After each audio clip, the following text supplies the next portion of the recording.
Hi, my name is David Burnite. I'd like to tell you a little bit about my big grandma.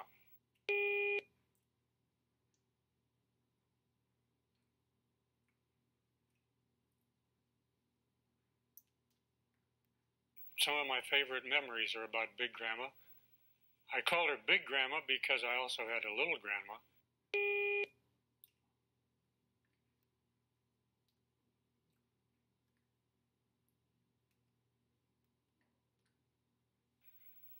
Big grandma wasn't fat, she was just big.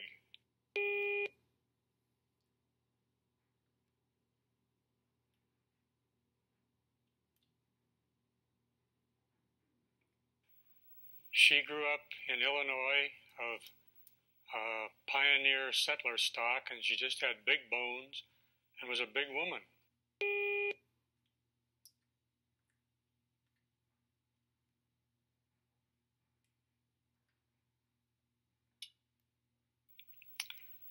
When my mother was 13, Grandpa died, and so Grandma took over and went to work and raised all three children herself.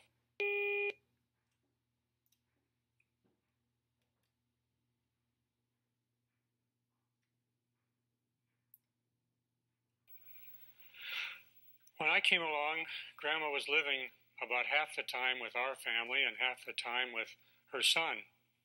So I always considered her a member of our family.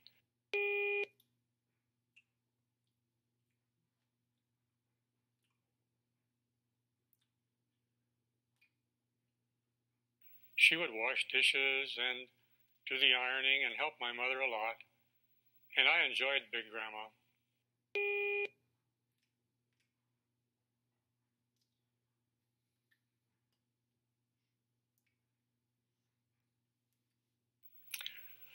We had a cabin up in the mountains, and we'd go up every June, and Grandma would go with us.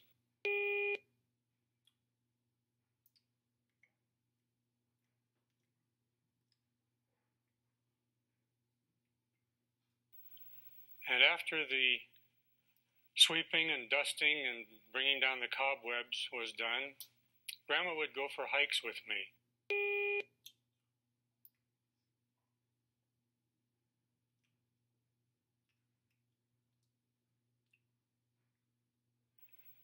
She was an old lady, but she was a sturdy old lady.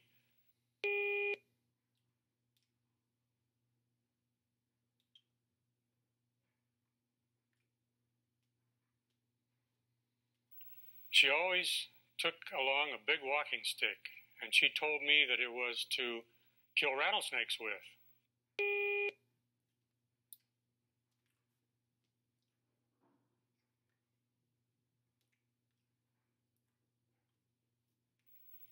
She had grown up in a place where the horses grazing on the prairie in Illinois were sometimes bitten by rattlesnakes, which would lie in the prairie clover.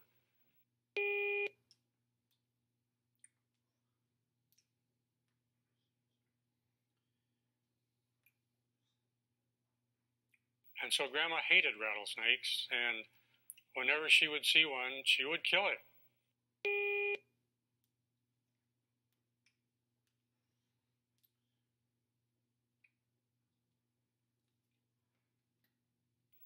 And as a matter of fact, when we'd find one on our hikes on the trail, Grandma would beat its head off with her walking stick.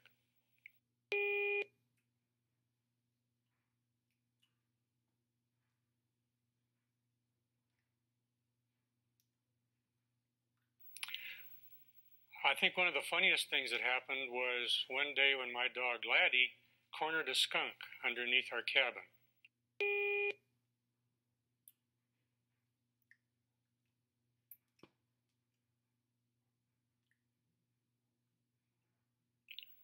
Wow, what a smell that was!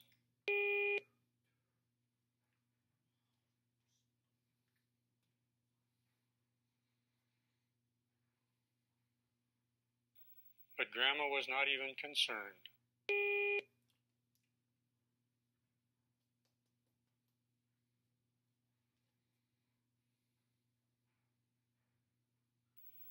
That was the day we discovered that Grandma had lost her sense of smell.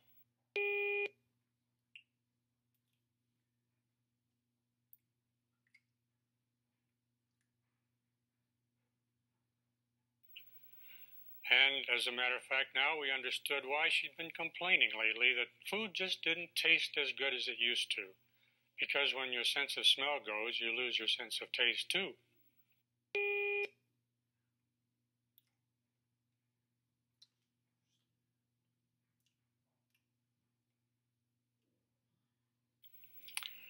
Grandma had been born in 1860, and she told me that when she was 5 years old, her father took her down to the railway crossing to see President Lincoln's funeral train go by.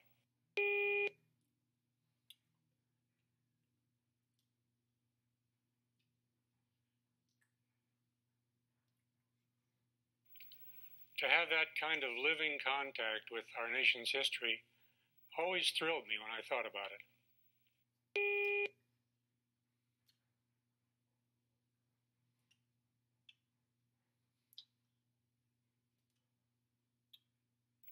Grandma lived to be almost 102, and on her 100th birthday, President Eisenhower sent her a birthday card.